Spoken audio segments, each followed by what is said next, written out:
If there's one thing I know about Dune, it's that the spice must flow. In fact, I think that's actually the only thing that I know about Dune.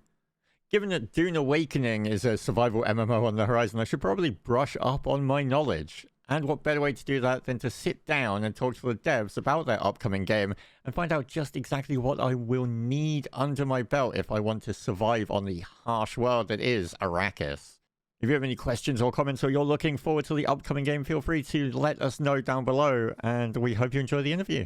Like we were discussing, the scope and the ambition between this and like Conan is a lot different. There's a lot more going on here. Very different, yeah. Was there a point early on in Dune where you were like, well, we're going to make it not an MMO, we are going to go that standard survival route? Or was it always from the kind of beginning that you were like, we want bigger, it has to be done right? We always wanted to go bigger than Conan Exiles. That was a very short development project, so I think we only spent 13 months on Conan Exiles before we brought it to early access. So we wanted to do some things different when it came to Dune. We were really happy to get the IP and work with that. But I would lie to say the scope when we started is the same as the scope it is right now. When we started was before Tencent had come in. So we were still self-funded at that point. Tencent has opened up a lot of doors, and it's allowed us to expand on the scope of the game. As far as MMO, that was a decision that we decided, I would say, within the last 2 years or so, to use that term. And one of the reasons we chose the term is survival games, they have a really compelling early game, right? Yes. You know, you're interacting with the world in a way that you've never been able to do in a game before, right? So you're making tools from the environment, you're changing the environment so that you can survive there in this hostile world, right? And it's completely unique from other game types. However, once you've done that, things sort of stagnate generally in survival games, and you're either left to fight players or you just kind of churn out. So we took some inspiration from MMOs, which have very interesting end games, whether it's the economy and the politics of a game like Eve, or like late game group content that you get in an MMO. And while we don't have those exact things, we wanted to use those end game mechanics as a way to retain players and allow us to continue to expand on the story. So that's where we decided to go with MMO. It's the using survival to get to those interesting mid and end game activities that are only possible when you have a lot of players interacting. So I have more questions about the game, but I want to ask something else first, which is, you mentioned about getting the IP, and like that was a great thing. What came first, the chicken or the sandworm when it comes to, we had this game idea, and then we were approached with the Dune IP, and we thought this would be a perfect fit, or were you... No, we started with Dune. Yeah, so one of the things I pride myself on, and what Funcom does as well, is like, we really try to create the experience in the worlds around the IP that we have. Yeah. So when we got Dune, a lot of it is looking at the storyline and the survival elements, and it's when you play the game, it's going to be different from most survival games, and we tweaked the normal survival tropes, right, of punching a rock and then making an early pick to then get something else, right? So we still have those loops in there, but we wanted to do it different, right? And we wanted to make it marry the Dune IP. So I would say Dune came first, and then the game was created within the boxes that the IP restricts us to, but restricts in a good way. I mean, given the setting of Arrakis, it's the perfect setting for a survival it is. game. Yeah. So like that kind of lines up really nicely when it's like, well, what can we do with IP? A survival game on this harsh planet that like has so much option as well, which you've mentioned in previous interviews and developer deep dives and stuff, that you have the separate areas that you're traveling between, and one of them is the deep desert. Correct. Which is, for those that don't know, it's an area that is incredibly large, filled with many people, and resets every so often and wipes, and has new activities going on.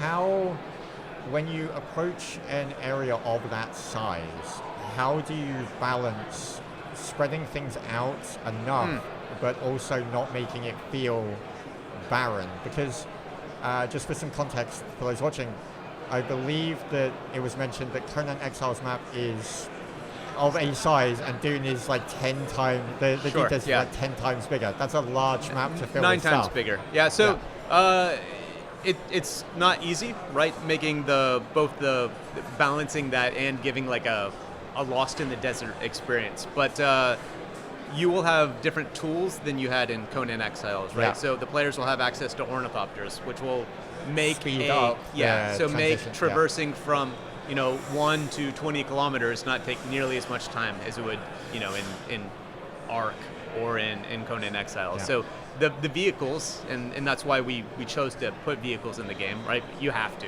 right? With Yes, Dune, of you have to course. have an ornithopter. I mean, the ornithopter has to be there, otherwise Exactly. you're just going to get angry messages.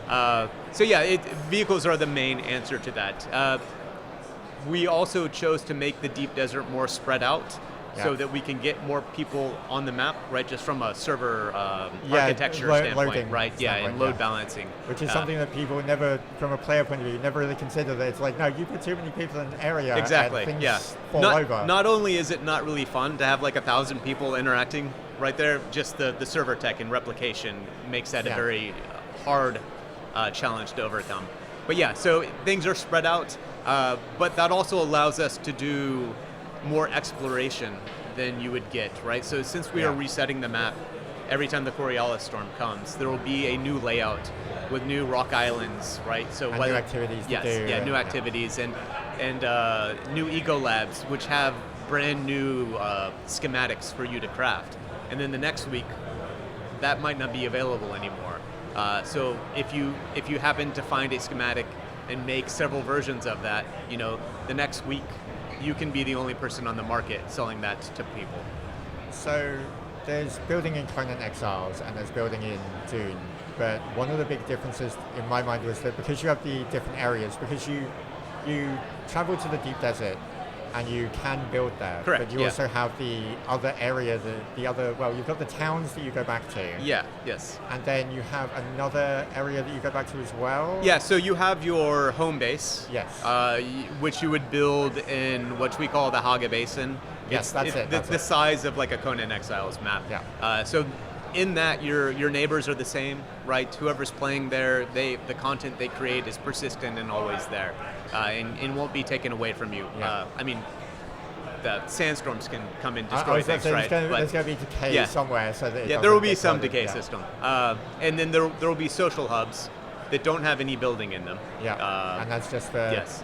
But yeah, the building in the deep desert, things will get destroyed when the Coriolis storm comes, and that's important for us because, it builds on the infinite exploration pillar that we have for the game, right? And you can't have a permanent base in an infinitely explorable area that has a limited time or limited size area. So it's fair to say that it would be the basin is your home, and then when you're out in the deep desert, you're kind of more making outposts to survive. Yeah. And you're going to need to make multiple outposts because the deep desert is so large that you need to take into account the logistics or like the supply line, right? That you'll need to get to the furthest areas in the northern parts of the map. So given that this is an MMO and you're dealing with larger player numbers, you mentioned guilds and things in the deep dives and all of the information you've shared so far, which looks great. One of my questions is, has any focus been put on the smaller groups or the solo player so that they don't just get steamrolled by trying to go up and do an activity and then 10 people rock up and that's not fun. Exactly. So one of the challenges you have in a sandbox game is that we're not a session-based shooter, right, where it's evenly 16 versus 16. So we don't have very much in the sense of base rating, right? So you can't, like in Conan Exiles, you can be by yourself, you build a little house, and then 16 people come and kick it over. That's not going to happen in Dune. And we've also given players a lot of tools to figure out when players are going to be coming so that they can get out of a situation before they get engaged in a conflict. Because we know that in sandbox games, it's not 1v1 or 8v8. It's 40 versus 2. or 13 versus 3. That's always the thing for me, is whenever people are like, oh no, you just like either join the guild or find more people and everything's fair and balanced, and it's like, no, it's not. No, it's not. No, and it's no, it's very rarely fair. So we want to give tools to players so that the basically conflict, I'm not going to say always, because there will be situations, right? Of course. But we want it to be opt-in for the most part. Yeah. So you will have to leave things behind when the big alpha type clan shows up, but we want to give you the tools to be able to get out of there before somebody kicks over your sand castle. Not literally the sand castle, but when it comes to the PvP side of things, there's no base raiding? No. So if I'm in the deep desert and I'm carrying a bunch of spice and other things, and you and your gang run up on me, kill me, do I drop anything for you, or am I just losing the things I'm carrying? Yeah, I should be clear on base raiding. What I mean is they're not going to be able to come in and like completely destroy your base. Okay, but people there is still can't come into it, right? Yeah, so there's still a shield that's protecting it, both from the sandstorm and from people dealing damage to it. However, you can still get like killed or like attacked, right? And when you die in the deep desert, assuming it's another player killed you or an NPC, you'll drop credits and you'll drop the spice that you have on you so that they can go and then So there is a reason to actually engage with other people. Yeah, but we don't want to make it where you just lose everything, right? Or somebody comes in and loots all of your armor and you're just naked alone in the desert. So you're very accustomed to the concept of like Conan Exiles and how PvP works in that game. One of the things that was, again, mentioned about Dune was you because of maps of this size, players are going to socialize and you want people to kind of work together and work on activities. Are there any incentives to, for lack of a better term, not just be a raging psycho who kills everyone that they come across? There will be a reputation attached with you, right? Okay. So the people you're playing with will be consistent. So it's not like an infinite amount of instances that you're interacting with. So we wanted to get more of that feeling from when I played EverQuest back in the late 90s, right? And you're interacting with the same people, so you have this reputation. Yeah. We're only allowing you to create one character for the world that you're playing in. Okay. And so you need to deal with your reputation, but we allow the community to sort of police that. But at the same time, we don't give a lot of rewards for going in and killing people. So the main thing would be to stop them from getting spice out of the deep desert, or to steal Solaris from them. Or we have the Lands Red system, where it would be preventing people from completing those large global objectives. Okay, and you have the factions that you can choose from to kind of align with. If me and you joined the same faction, would I be able to shoot you in the deep desert? Yeah, you would still be able to shoot me in the deep desert. That feels right. Yeah, so it's while you are aligned, you're not on the same team necessarily. That definitely fits with the Dune vibe. And it's still very Dune in its aspect of like you are working towards a global ambition. Which is the Lands Red, as you dedicate to Harkonnen or Atreides there, right? And you're working towards these large server objectives. But you still have your personal objectives, and if you see something ripe and for the taking, you'll still want to take that opportunity, whether they're Harkonnen or Atreides. So if people want to know more about Dune Awakening, where do you recommend they go? Which social platforms or anything else? So we have a very engaging Discord group where people are speculating and trying to figure out what we're doing constantly. There's the Dune Awakening website, and then the Dune Awakening directs that we release quite often, where Joel and Zoe go into the more details on the game. Excellent. Those are incredibly helpful to watch. I watched them before I came out. Great. And it's like they're very filled with good information about the game. Yeah, a new one's coming out relatively soon. So And of course, wishlist the game on Steam. Exactly, wishlist, sign up for the beta. We're still pulling people from the beta signups into the closed beta. Excellent. Well, thank you so much for letting us take your time and take a look at the game. Yeah, thanks for having me. Hey, look at that. You survived the video without getting eaten by a sandworm. That's great. You know what you can do now? You can leave us a comment or a like. You can hit that subscribe button. Or you can watch another video that's a lot safer. No worms in this one. Promise? Maybe?